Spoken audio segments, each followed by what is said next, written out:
అందరికీ నమస్కారం. Welcome to వీరు వ్లాగ్స్. మేము ప్రస్తుతము శ్రీ మాతా మానసదేవి ఆలయ దర్శనానికి వెళ్ళడానికి ఇక్కడ రోప్వే కోసం ఎదురు చూస్తున్నాము. ప్లీజ్ సబ్స్క్రైబ్ మై వీరు వ్లాగ్స్ ఛానల్. లైక్ షేర్ చేయగలరని కోరుతున్నాను. ఉత్తరాఖండ్ రాష్ట్రం హరిద్వార్ నుండి 10 కిలోమీటర్ల దూరంలో గల బిల్వ పర్వతం పైన వెలిసినది శ్రీ మాతా మానసదేవి. శ్రీ మాతా మానసదేవి పరమేశ్వరుని యొక్క మానసపుత్రిక. శ్రీ మాతా మానసదేవి యొక్క అన్నయ్య వాసుకి. శ్రీ మాతా మానసదేవిని జరత్కారు అనే మహర్షితో వివాహం జరిపిస్తారు.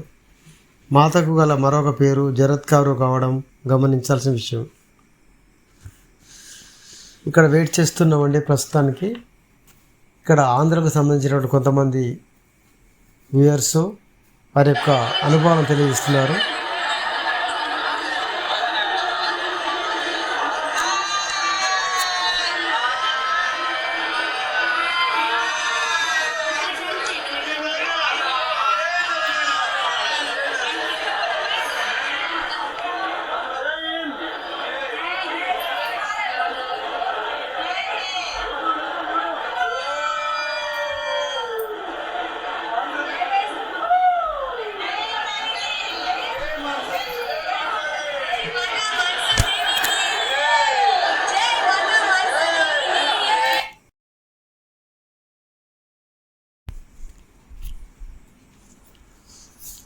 ఒకానొక రోజున జనమేజయ మహారాజు తండ్రి అయినటువంటి పరీక్షిత్తు మహారాజును తక్షకుడు అనే ఒక నాగు పాము కాటువేసి చంపడంతో ఆగ్రహించిన జనమేజయరాజు సర్పయాగం ప్రారంభిస్తాడు. ఋత్విక్కుల మంత్రపఠనంతో భూమి మీద ఉన్నటువంటి వేలాది నాగులు నలుదిక్కుల నుండి సర్పయాగంలో పడి చనిపోతున్నాయి. నాగులలో శ్రేష్ఠుడైన వాసుకి ఈ విషయం తెలిసి భయపడడం జరిగింది. ఇందుకోసం మాత తన కుమారుడైన అస్థీకుడిని యజ్ఞం నిలిపివేసేందుకు పంపుతుంది. అస్థీకుని తల్లి ఒక నాగస్త్రీ, తండ్రి బ్రాహ్మణ మహర్షి. ఒకే పేరుతో ఉన్న దంపతుల పిల్లలే సర్పయాగాన్ని నిలిపివేసేందుకు అర్హులు. అందువలననే ఈ కార్యాన్ని అస్థీకుడే నెరవేరుస్తాడని తల్లి భావించి యాగ ప్రదేశానికి పంపించింది. జనమేజయ మహారాజు అస్థీకుడిని సాదరంగా ఆహ్వానించి తగిన రీతిలో అతిథి సత్కారాలు చేసి ఏం కావాలో కోరుకోమన్నాడు. అందుకు అస్థీకుడు మొత్తం వివరించి సర్పయాగాన్ని నిలిపివేయాల్సిందిగా కోరగా ఇచ్చిన మాట ప్రకారము జనమేజయ మహారాజు సర్పయాగా నిలిపివేయడంతో సర్ప సంహారం నిలిచిపోయింది. ఇందుకు నాగజాతి అస్థీకునికి కృతజ్ఞత తెలిపి తల్లి శ్రీ మాతా మానసదేవికి ప్రణమిల్లారు. ఇక్కడ నుండి మేము వెయిట్ చేసినటువంటి ప్రదేశం నుంచి రోప్వే యొక్క బాక్సులో ఎక్కడానికి నడుస్తున్నామండి. ఈ ముందుకు వెళ్ళిన తర్వాత ఇక్కడ నుండే రోప్వే ప్రారంభం అవుతుంది. చూస్తున్నారు కదా, రోప్వే బాక్సులు వెళ్ళడం రావడం. ఇక్కడ నుంచి రోప్వేలో ఎక్కి మేము శ్రీ మాతా మానసదేవి టెంపుల్ యొక్క పర్వతం పైకి 3 నిమిషాలలో సమయంలో మాత్రమే వెంటనే చేరుకోగలుగుతాం అక్కడికి. ఇదే దారి మార్గము మేము వెళ్తున్నామండి. రోప్వే బాక్సులు చూస్తున్నారు కదా ఏ విధంగా వెళ్తున్నాయో.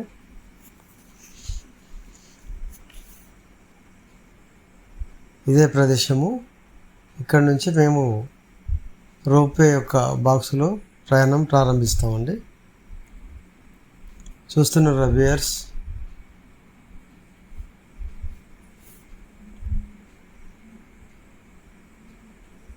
రోప్వేలో ఎక్కాము, బయలుదేరి వెళ్తున్నామండి.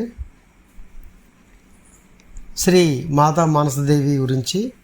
సర్పజాతిని కాపాడిన మాతా మానసదేవి అంటే నాగులకు విశిష్టమైన గౌరవం.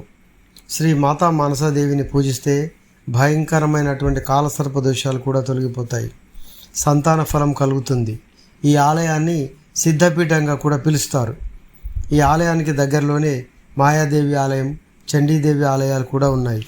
ఈ 2 ఆలయాలు కూడా శక్తిపీఠాలే కావడం విశేషంగా చెప్పుకుంటారు. బిల్వ పర్వతం పైన అమ్మవారి సన్నిధికి చేరుకోవాలంటే రోప్వే మరియు మెట్ల మార్గాలు ఉన్నాయి. శ్రీ మాతా మానసదేవి ఆలయంలో 2 విధాలైన దేవతామూర్తులు ఉంటాయి. అవి 1 3 తలలు 5 చేతులతో ఒక విగ్రహం, ఒక తల 8 చేతులతో కూడిన మరొక విగ్రహం, అమ్మవారి విగ్రహం ఉంటుంది. అమ్మవారి దర్శనం అనంతరము బయటకు వచ్చిన తర్వాత చాముండ అమ్మవారి దేవతామూర్తి కనబడుతుంది. అమ్మవారి పాదాల వద్ద గల ఎర్రటి దారమును పూజారికి దక్షిణ సమర్పించి దారాన్ని తీసుకుని మనకు ఏవైనా తీరని కోరికలు ఉంటే మొక్కుకొని ఎర్రటి దారమును ఆ చెట్టుకు దండం పెట్టుకొని కోరికను కోరుకొని కట్టేయాలి. మనకు తీరని కోరిక ఏదైనా ఉంటే తప్పక తీరుతుందని పూజారి గారు చెప్పినారు. ఇక్కడ శ్రీ ఆది శంకరాచార్యుల వారి ధ్యాన మందిరం కూడా ఉంటుంది. బయటకు వచ్చిన తర్వాత ఎదురుగా గల మెట్లెక్కితే శివాలయం ఉంటుంది. ఈ ఆలయంలో శివయ్యను దర్శించుకుంటే శ్రీ మాతా మానసదేవి ఆలయ దర్శనం పూర్తవుతుంది. ఎత్తైన బిల్వ పర్వత శిఖరంపై నుండి రోప్వే మార్గంలో ప్రయాణించేటప్పుడు చూస్తే గంగా నది పరివాహక ప్రాంతం, హరిద్వార్ పట్టణం, రోప్వే దృశ్యాలు ఎంతో సుందరంగా నయనానందకరంగా కనిపిస్తుంటాయి. రోప్వే ద్వారా వెళ్ళాలంటే వేచి ఉన్న జనాలను బట్టి కూర్చోవడానికి కుర్చీల సదుపాయం కూడా ఉంటుంది. క్యూ లైన్ దాటుకుని లగేజ్ చెకింగ్ తర్వాత అనుమతిస్తారు. రోప్వే చైర్లోనికి 4 మాత్రమే అనుమతిస్తారు. రోప్వే ఎత్తు కనీసం 208 మీటర్లు, అనగా 682 అడుగులు. ఒక్క మానసదేవి ఆలయానికైతే రోప్వేలో వెళ్ళాలంటే దాదాపు 250 రూపాయలు ఛార్జ్ చేస్తారు. అదే మానసదేవి మరియు చండీదేవి ఆలయాలకైతే బస్సు సౌకర్యంతో కూడిన ప్రయాణంలో 450 రూపాయలు తీసుకుని ఈ 2 ఆలయాలకు రోప్వేలో తీసుకువెళ్తారు. మేము దర్శనం చేసుకున్న సంవత్సరము మే నెల 2025 సంవత్సరంలో బుద్ధ పౌర్ణమి అయినందువలన అధిక సంఖ్యలో భక్తులు రావడం జరిగింది. దర్శనానికి దాదాపు 4 గంటల సమయం పట్టింది. అదేవిధంగా ముఖ్యమైన పర్వదిన సందర్భాల్లోనూ ప్రతి వారం శనివారం మరియు ఆదివారాల్లోనూ భక్తులు అధిక సంఖ్యలో ఇచ్చేసి అమ్మవారిని దర్శించుకుంటారు. ఇక్కడ చూస్తున్నారు కదా ఫ్రెండ్స్, 7 చిరంజీవులను వారి యొక్క వివరాలు కూడా ఇవ్వడం జరిగింది. అక్కడ శ్రీ మాతా మానసదేవి అమ్మవారు ఎంతో ముగ్ధ మనోహరంగా, చూడ చక్కగా, చూడగానే మన మనస్సు అలౌకిక ఆనందంతో తన్మయం అవుతుందని చెప్పడంలో ఎలాంటి సందేహం లేదు. మనము వేచి ఉండే స్థలం వద్ద నుండి రోప్వే ద్వారా వెళ్ళే క్యాబిన్ బాక్స్ వద్ద నుండి శ్రీ మాతా మానసదేవి ఆలయం వద్దకు చేరుకోవడానికి పట్టే సమయం కేవలం 3 నిమిషాలు మాత్రమే.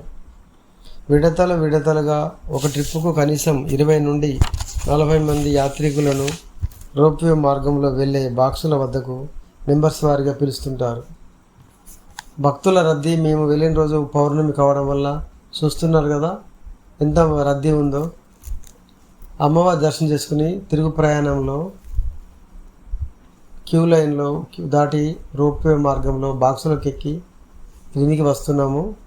వేర్స్ చూస్తున్నారు కదా, గంగా నది పరివాహక ప్రాంతమైనటువంటి నయనానందకరమైనటువంటి దృశ్యాలు, పారుతున్నటువంటి గంగా నదిమ తల్లి మరియు హరిద్వార్ పట్టణము పరిసరాలు ఎంతో నయనానందకరంగా, మనసుకు ఎంతకో ఆహ్లాదకరంగా కనిపిస్తున్నాయి కదండి. మీరు కూడా మీకు వీలైనప్పుడు ఒకసారైనా చార్ధామ్ యాత్ర ద్వారా దైవభూమి అయినటువంటి ఉత్తరాఖండ్ రాష్ట్రాన్ని దర్శించి మీ యొక్క అనుభూతిని, ఆనందాన్ని, సంతోషంతో మీ మనసును పులకరించేసుకోగలరు. మీ యొక్క కుటుంబ సభ్యులతో వచ్చి మీరు చేసుకున్న పుణ్యంతో పాటు మరింత పుణ్యాన్ని సంపాదించుకోవాలని, భగవద్ దర్శనంతో మీ యొక్క జన్మను పునీతం చేసుకోవాలని మా యొక్క వీరు వ్లాగ్స్ ఛానల్ తరఫున మిమ్మల్ని కోరుతున్నాను. ఈ చూస్తున్నటువంటి ఈ యొక్క వ్యూ పాయింట్ శ్రీ మాతా మానసదేవి ఆలయం నుండి దర్శనం తర్వాత కిందికి దిగే ప్రాంతము. చూస్తున్న రోప్వే మార్గము, చుట్టూ కొండల పరిసరాలు, పచ్చని ప్రకృతి, గంగా నదిమ తల్లి ప్రవాహము, జన ఆవాసాలు ఎంతో చూడ చక్కగా ఉన్నాయి కదండి. మీరు చూస్తున్న మీకు వివరణతో పాటుగా మీరు కూడా ఈ యొక్క చార్ధామ్ యాత్రను చూసినంత కొంత అనుభవం మీకు తప్పక కలుగుతుందని నేను భావిస్తున్నాను. తప్పకుండా మా యొక్క వీరు వ్లాగ్స్ ఛానల్ను సబ్స్క్రైబ్ చేసుకొని లైక్ చేసి మీ తోటి బంధుమిత్రులకు శ్రేయోభిలాషులకు షేర్ చేసి మా యొక్క ఛానల్కు సపోర్టుగా నిలబడతారని కోరుతున్నాం. మీ యొక్క సపోర్ట్ మా యొక్క ఛానల్కు ఎంతో సపోర్ట్ చేస్తుందని ఆశిస్తున్నామండి. మానసదేవి ఆలయం నుంచి కిందికి రోప్వే ద్వారా కిందికి వస్తున్నాము.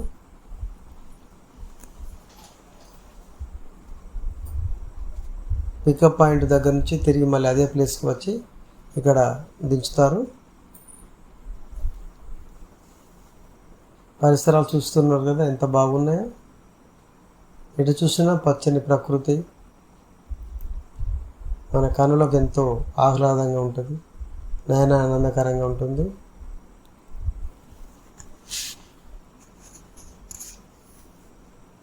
ఇదే మేము దిగవలసినటువంటి మమ్మల్ని పికప్ చేసుకున్నటువంటి పాయింట్. ఇక్కడ నుండి మేము హరిద్వార్ నుండి గంగా హారతి దగ్గరికి వచ్చేసాము. మాకు సమయభావం వలన ముఖ్యమైన గంగా హారతికి చేరుకోలేకపోయినాము. అయినా కూడా మాకు భగవంతుని దయ వలన శ్రీ స్వామి నారాయణ్ ఘాట్ దగ్గర హారతికి అందుకోగలిగినాము. ఇదే మీరు చూస్తున్నటువంటి హారతి దృశ్యాలు. గంగామాతకు హారతిని ఇస్తున్నారు చూడండి. సమయానికి చేరుకోగలిపడం వల్ల కాస్త ఆలస్యం అవడం వల్ల ఇక్కడ జనం రద్దీ కాస్త తక్కువగానే ఉంది. అయినా కూడా మాకు ఎంతో మనసుకు సంతోషం కలిగిందండి. ఇదే కనబడుతున్నటువంటి గంగామాత ఆలయము.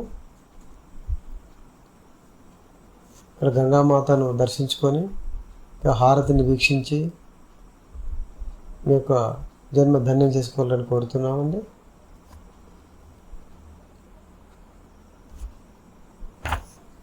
చుట్టూ గంగామాత యొక్క పరివాహక ప్రాంతము, గంగా హారతి చూడడానికి వచ్చినటువంటి జనము చూస్తున్నారు. గంగా నది ఎంత విశాలంగా, ఎంత వెడల్పుగా, ఎంత ఉధృతంగా ప్రవహిస్తున్నదో.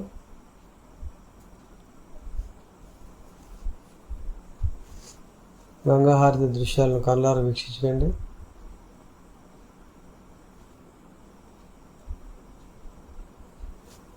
గంగా మాతాకి జై, గంగా మాతాకి జై అంటూ ఇక్కడ గుమిగూడినటువంటి యాత్రికులు గంగామాతను స్మరించుకుంటున్నారు. హారతి ఇచ్చే దృశ్యాన్ని అందరూ తమ తమ వీడియోలలో బంధిస్తున్నారు.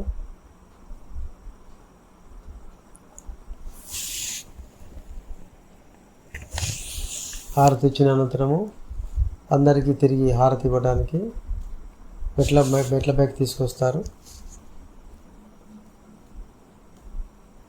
ఇక్కడ వీరిని పూజారులను పండిత్జీలు అని పిలుస్తుంటారు. మన తెలంగాణ, ఆంధ్రప్రదేశ్ రాష్ట్రాలలో పూజారులు అంటారు. ఇక్కడ మాత్రం ఉత్తరాఖండ్ రాష్ట్రంలో పండిత్జీలు అనే వ్యవహరిస్తుంటారు.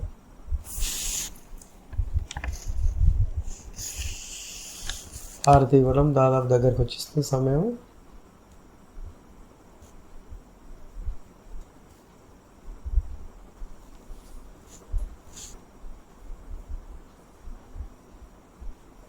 హారతిని ఇస్తున్నారు.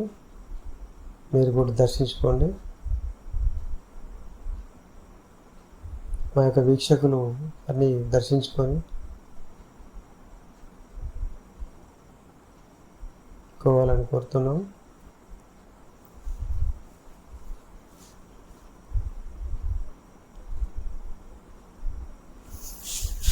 గంగా హారతి దర్శనం పూర్తయిపోయిందండి.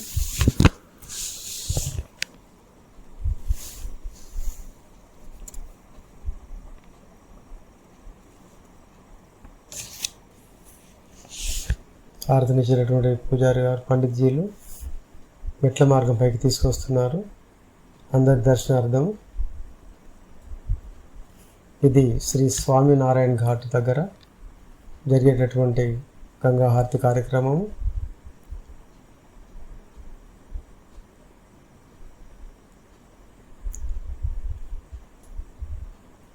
సమయము రాత్రి 7 గంటల సమయము, సుమారు రాత్రి.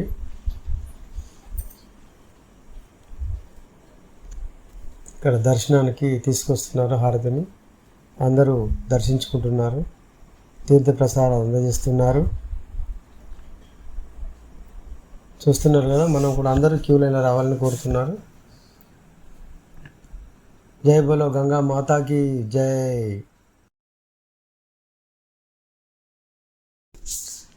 వ్యూయర్స్, మా యొక్క ఛానల్కు సపోర్ట్గా ఉండేలా మీరు మా యొక్క ఛానల్ను సబ్స్క్రైబ్ చేసుకొని మాకు మరింత సపోర్ట్ని అందిస్తూ లైక్ చేసి మీ తోటి 10 మందికి షేర్ చేసి మాకు తోడ్పాటుగా ఉంటే మేము మంచి మరిన్ని వీడియోలు చేసి మీకు అందించగలము. Please subscribe my channel, like, share తప్పకుండా చేయగలని కోరుతున్నాం.